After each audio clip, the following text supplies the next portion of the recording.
Welcome back, everybody. As you know, I left the back of the body here almost ready for paint. Got to hit it with a red scuff pad, and that'll be the plan towards the end of the visit today. But in the interim, I'm going to pick back up with the odds and ends stuff. I also want to work on the steering column a little bit and see if I can finally get these shim bushing things out of here. I did look in the workshop manual last night, and it says simply to push those two little buttons in and it'll come out, which is a little bit of an understatement since it seems to be a little bit more difficult than that. And you can see, hopefully back there, that I've got some things hanging on the rack that are prepped for paint. That some of them I'm going to do with just regular Rust-Oleum, others I'm going to do with the epoxy primer. So not a whole big plan for today, like I said, otherwise getting the back of the car here back into epoxy, but we'll see how it goes. What I've got here is the steering shaft out of the black car, and as you can see, it's in two pieces, and this is the collapsible function of the steering column. So back in the day, they had only solid steering columns, and probably one of the most infamous car wrecks was James D. driving his Porsche Spyder. I think it was a 1955 Porsche Spyder, and at least what I've always heard or read was that essentially he impaled himself with the steering column and the steering wheel because it didn't collapse. So what happens here is you've got one column that's a little bit bigger. Obviously it's just a tube inside of a tube kind of thing, and the steering column fits in like this, and then right here you have a collar, which I did have and I showed you last time, I think, but I don't have it handy right now to put away. And then God forbid you have an accident and this column, that collar shatters or breaks and gives way, and the steering column just moves up inside of it so that the steering wheel and the rest of the outer steering column doesn't come into the passenger compartment that far. So it's important that this is clean inside, and you can see it kind of struggling to get it out. So I'll clean all that stuff. The other problem is that Dorothy's hasn't come apart, and that's I try to bounce it on the ground, all sorts of stuff, and it's not coming apart. So what I'm going to try to do, I think, is heat up the outer collar here and see if I can free whatever's in there. This steering column is in a little bit better shape than the black car, and I've already cleaned it up as well, but I want to try to make sure that it'll actually function safely like the way it's supposed to.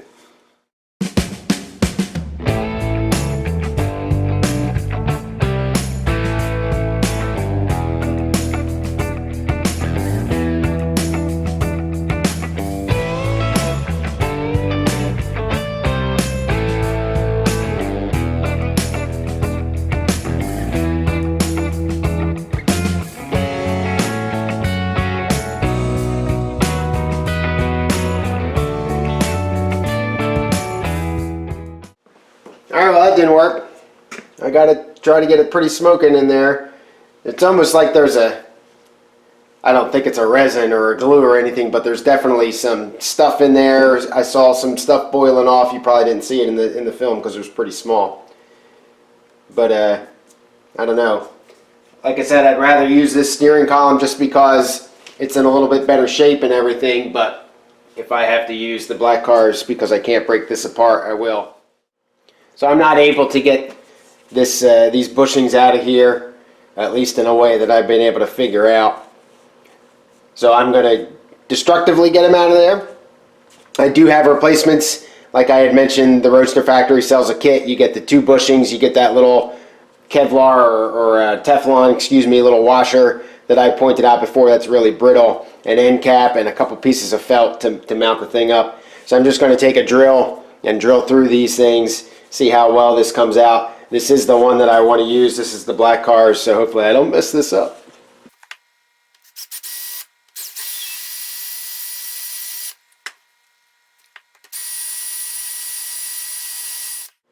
Looks like there might be a little piece of metal in here. I don't know if you can see that or not. Really, that little shiny piece right in the center there. So this is interesting. This could get good. Yeah, you can really see the metal in this side. check that out. All right, so now I got those little rubber buttons removed.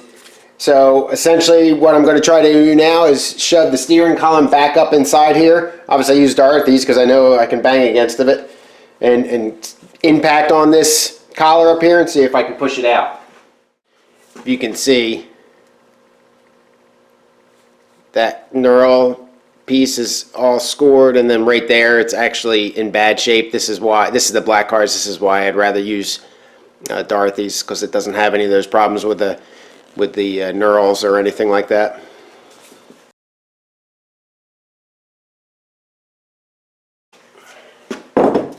There's got to be some sort of trick to this. Cannot get this puppy out.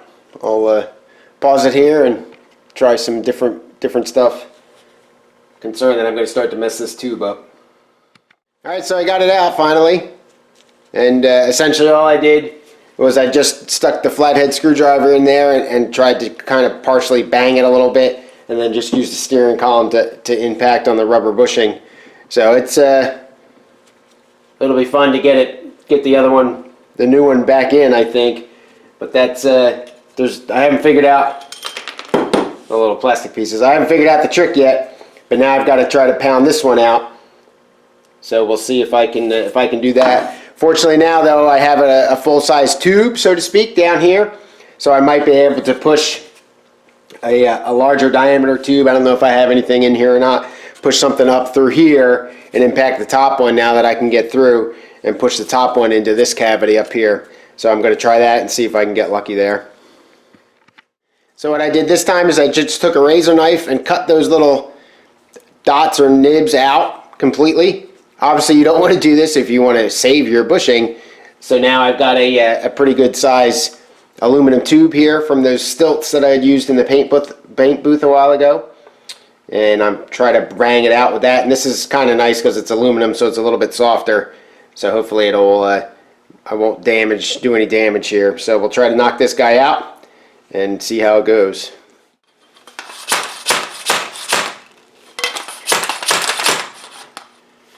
All right, it's starting to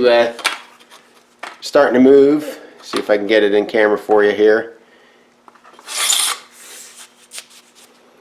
If you can see how the bottom now looks like it's a little bit flatter than it was, and the silver circle that used to be right in the middle is now disappearing, so I'm definitely pushing it up.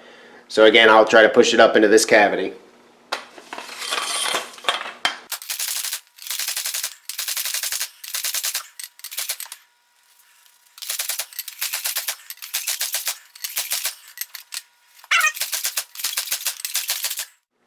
Probably can't see that very well. The bushing is right even with the top here, and if you look here you can see sunlight through there now, so I'm starting to get there, but it's crooked, if you can see that also, so I'm not pushing it up straight, and it's starting to get a little bound in there.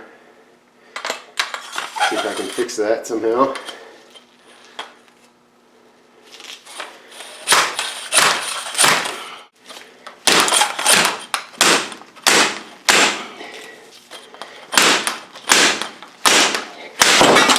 Oh, there she goes. Alright, pop that guy out. You can see how it's all mangled because it was coming out crooked. Kind of lost my breath there a little bit. Cool. Got my upper body workout for the day. So now, that's a little bit better. So now I'll be able to clean this tube up and then get it ready for primer. One more thing that I need to take out of here. You can see this is like a little, can't remember what the name of these are, a little screw capture, self-tapping area. This is where you put the escutcheons together, and they'll clamp around it here. But these little capture things are just kind of pressed in there. If you can kind of see on the inside there, behind this metal post, right about in there, you can see like that little square thing that sticks out. That's the back of that. So I'm just going to take it's a little spring-loaded thing in there, so I'm just going to take a flathead screwdriver and push from the inside there, and it should pry right out. There is a lot of dirt and grime and nastiness in there. I don't know if I'm going to be able to get all in there. Hopefully I will. Got the tube and the vise here, and like I said, this is made out of aluminum. I am going to use the stripping disc, the paint stripping disc, but I'm going to try to be really careful because I don't want to gouge into the aluminum. So this is just going to be like a quick little test more than anything to make sure that I can do this. If it doesn't work out, then I'll switch over to the cloth stripping discs, the little ones that I have on the little die grinder.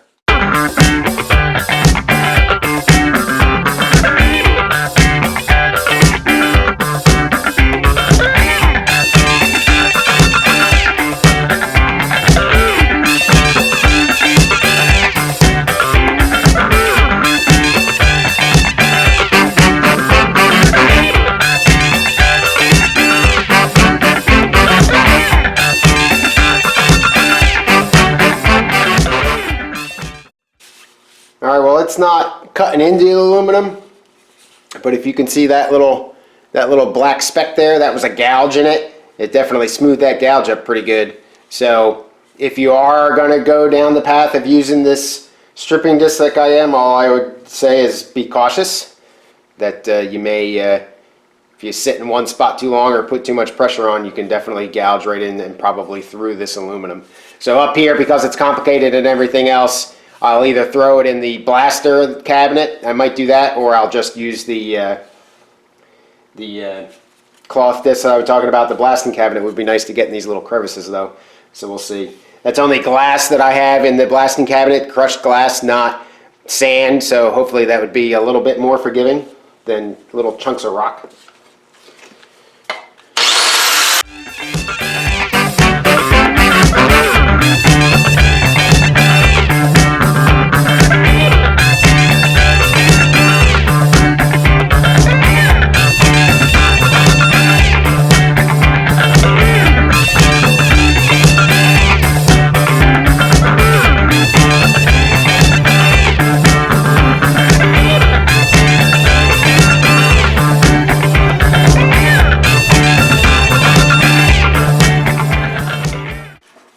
Alright, nice and pretty.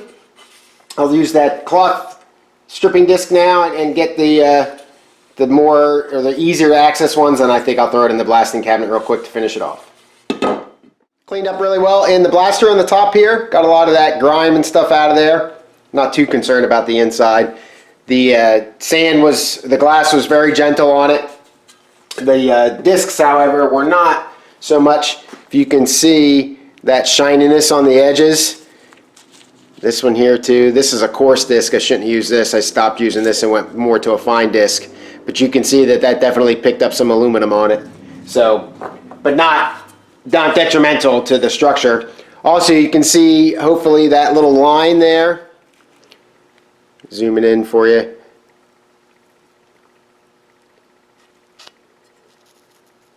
See those two little lines?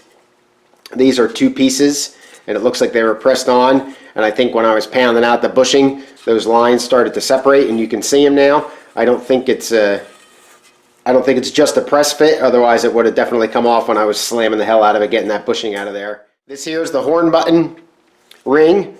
I've showed you that before. So as you turn the steering wheel, this stays stationary, and the horn button is attached to the steering wheel, and it can rotate around on this thing.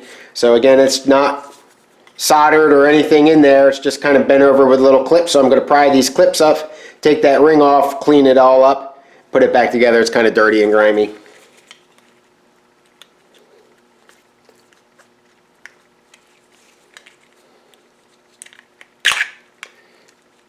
Try not to shove the screwdriver through my hand.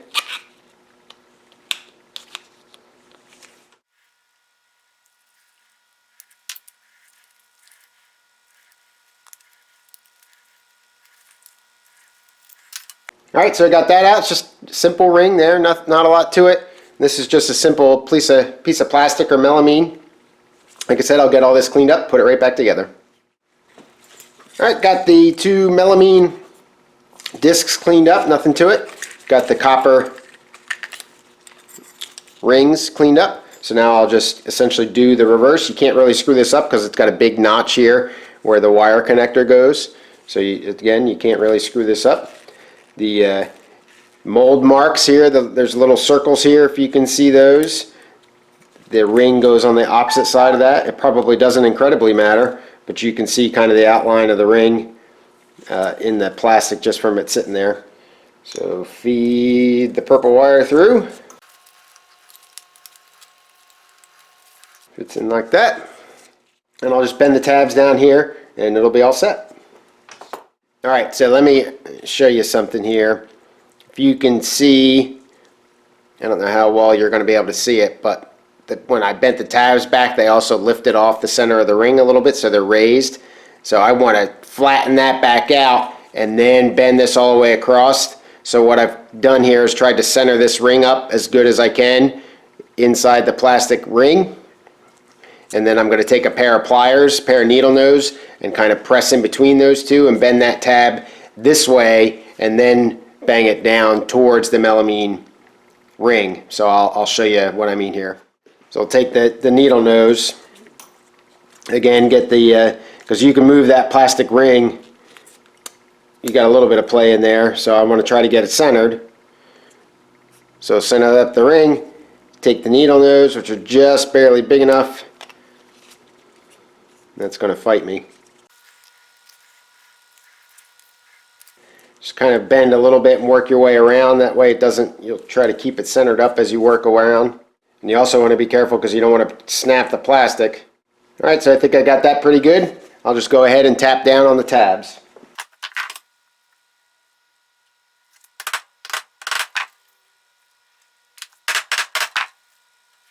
Alright, in there I got a very little bit of motion, not much. Probably take care of that now that it's kind of tight in there with the needle nose a little bit.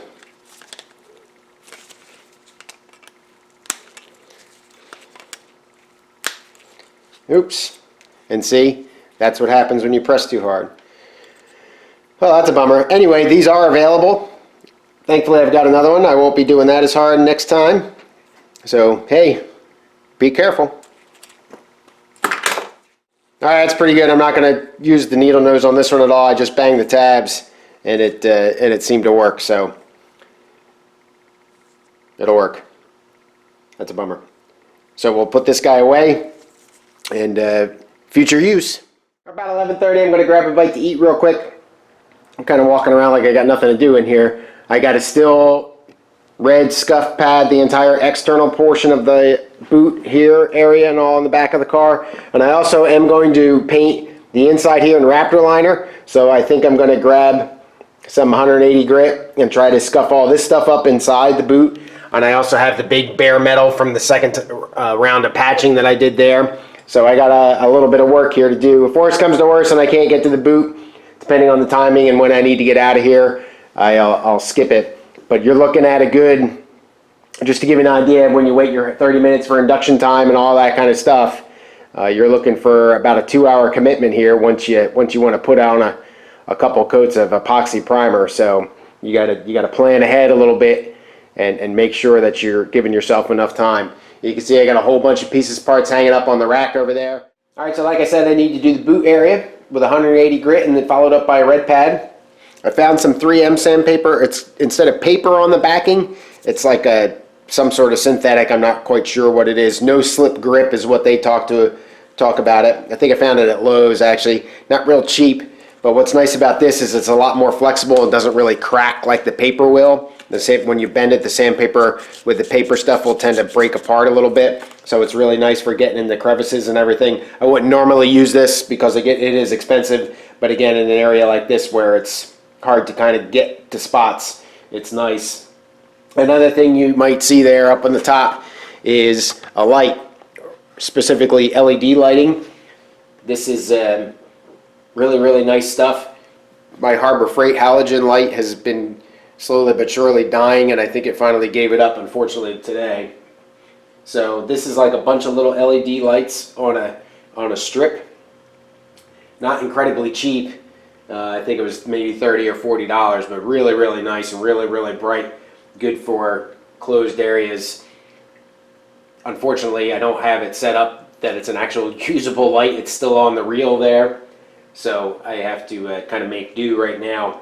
But that's been helping me out. Another thing you can use instead of 180 grit, this is a gray scuff pad, a lot more coarse and a lot more aggressive than the red. I'll use this to get into the ribs in the boot area. You can get these, you can get boxes of these if you can find them. Amazon sometimes has them, but you can also get these at Walmart. They're the 3M. I think they sell a 1-pack or a 2-pack or something like that, and you can pick them up there. They're a couple bucks. So I'm going to go ahead now, like I said, get inside this boot area, start scuffing it down with 180 grit.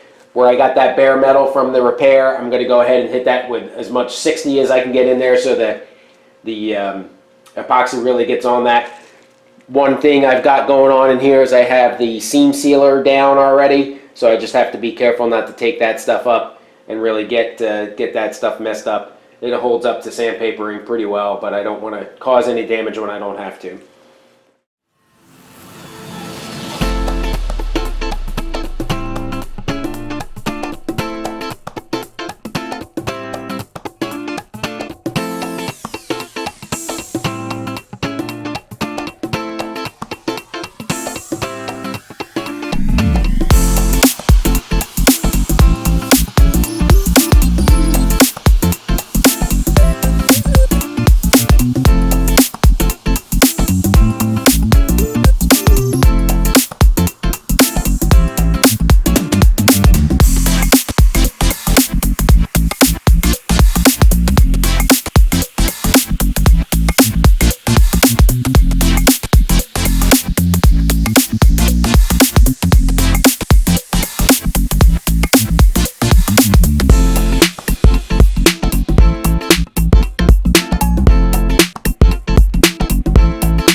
So if you were curious, while I was going to town over here, I had some runs, and I don't want them to show through the Raptor liner. I'm not sure that they will, but I don't want to take any chances. So everything's been gone over either 100 grit, which is what I was using over here to get those runs out, or 180 grit. I'll hit everything now with the gray scuff pad, and then go back and do everything back here in the red scuff pad. I am going to paint just the back end of the car, so from the B-post back, because forward of that and those sills are all good. I don't feel any dents or anything like that. I'll give it a once over before anything. But one more thing too, I'm not sure that I made this clear. The reason I'm doing this is because I am going to put Raptor liner back here. So I want to get fresh epoxy down so that my 7-day window will open up and I can get the Raptor liner right onto the fresh epoxy. I probably could put Raptor liner right on top of the epoxy as it sits here scuffed up. Maybe, but I got to hit that one spot to get the bare metal out of there anyway, and I just would rather kind of follow the stream of what I've been following with the 7-day window and the epoxy and all that. So I won't bore you anymore with the sanding, and I'll move on to the scuff pads and everything else, and then come back at you here in a little bit. About 12:45, I've got the body vacuumed and the gross dust out of there. I haven't wiped anything down yet with wax and grease remover. Got to remember to do all the hanging pieces over there as well. But I'm going to go ahead and mix up some paint right now. Again, because I'm only doing the back of the car, I'm not going to mix up anywhere near as much as I did last time, especially since I wasted quite a bit of it. So this time I'm going to try to mix it about 12 ounces or so. So again, it's a 1-to-1 ratio. And then I'll get the wax and grease removing it in it. And then I'll be ready to shoot. I also have to make sure that my wheel wells are taped off adequately, but I'll get all that stuff ready to go. 30-minute induction time. Same thing for the wax and grease remover to allow that to dry. I might use some compressed air to speed that along, but I'll be back essentially right before I'm ready to go in the booth and ready to paint. All right, I mentioned last time that everything I had showed you was essentially everything except setting the gun up. So on this particular gun, and I can't really see the camera too well, let me come on the other side. I got the camera in a plastic bag, so it's hard to see. So obviously you got your trigger down here. So this button up here at the knob, I should say, is for the fan spray, and this one down here controls your fluid amount that you're putting through the gun. So I put the fan always at about 90%. The only time that you'd really want to dial that down, I guess, is in a high, real tight spaces. You can kind of make more of a bullseye, real fine, or excuse me, real tight spray. But it's incredibly easy to have runs in that case, so I try to avoid that if I can. But this right here is your fluid volume. And for my first coat of epoxy, I go about 1 turn out, 1.25 turns. What you can see here is my practice board.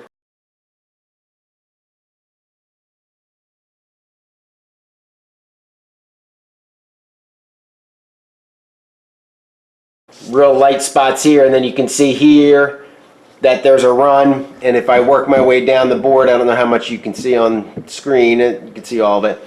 You can see that I'm too heavy here because I drip, a little bit less, still kind of too heavy, and then I kind of dial it in, there's no run.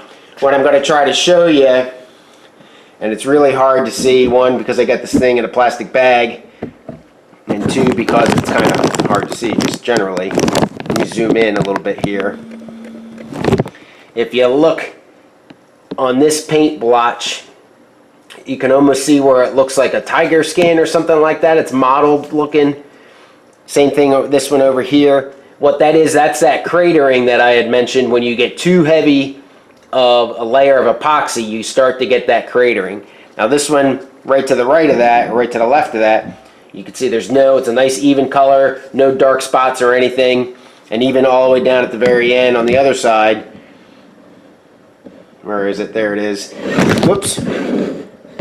Right there, you can see there's just a little bit of gray in there. But you want to avoid that happening. And you spray, you hold the button for about a second, pull the trigger for about a second, the paint hits the board, you wait, and then if it's too heavy, then you can see those craters show up. So it's definitely a delayed reaction thing here. So I'm going to try to show you that, and then me dialing in the gun and then getting to painting. Alright, we'll hold the button for 1 second. Alright, that's 1 second and 1 turn of paint out. You can see that it's a pretty consistent pattern. It doesn't look like it's running. I'll turn up to 1.5 turns now. Go next door. Now that one you could see, and I blocked it with the camera, but you can see it starting to form the runs down there. So that's just a 1/2 turn. You can see how much more paint is on there. So that's way too much. I don't want that. You can kind of see, it doesn't look like I got cratering in the middle there this time. Probably just lucky, I guess. So I'm going to go back to 1 turn, especially for my first coat. That's what I want. This epoxy, that first coat is light. The second coat you can go a little harder, 1.25 turns, maybe 1.5 turns. But that first coat is important that you only do a turn if you can help it. Alright, so let me get the camera repositioned here, and I'll get to painting. Alright, so it's off camera right now, but I've got all these pieces parts up here. I'm going to try to take care of this side first, spray towards the car, so that way any overspray that I'm going to get from this is going to go on the car with it unpainted, and that way I don't have overspray after the fact.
Alright, so coat number 1 is down.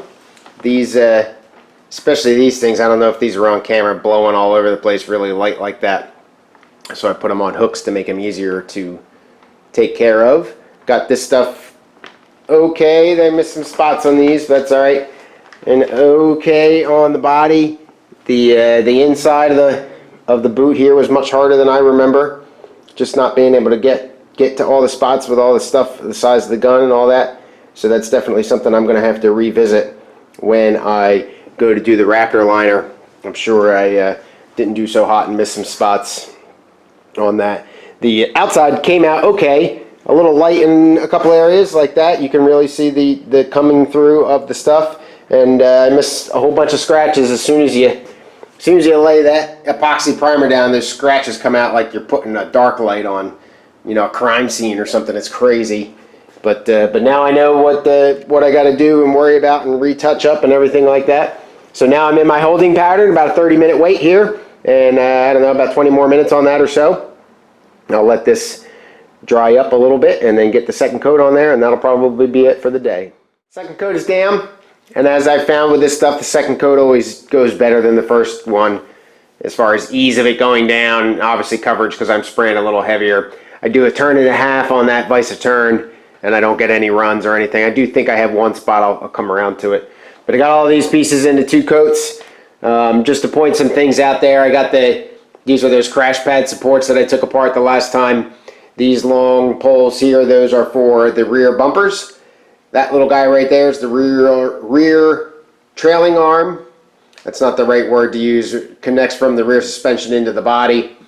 Obviously the throttle pedal is there, the linkage for it. And this is the throttle linkage that goes from the pedal. The pedal connects right into the bottom there. And then that little thing goes to the carburetor actuation stuff, all that linkage. And another one of those trailing arm things. So the second coat went okay. More coverage obviously, so now you really can't see any filler. You got a little bit up there. Also covered in some more of those scratches so they don't look quite as bad as they did after the first coat.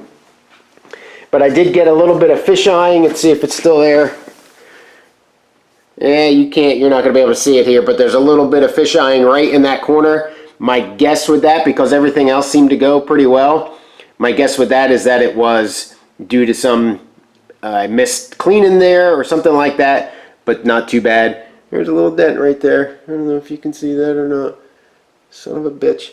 Anyway, so happy with the way that all this stuff went down. Next round for this will be polyester filler. Hopefully I can get that little guy out of there. And then final blocking in preparation for, oh my gosh, paint. Next visit, because my clock is now running on the inside of the boot here, the next visit I'll be trying to get Raptor liner in here. That I'm going to have to bring the stuff that's going to go in the boot, all the pads and the carpet and things like that. I'm going to bring them over to the shop here and put them in there so I know the extent of where I need to paint and all that kind of good stuff. And I also got pretty good coverage on that.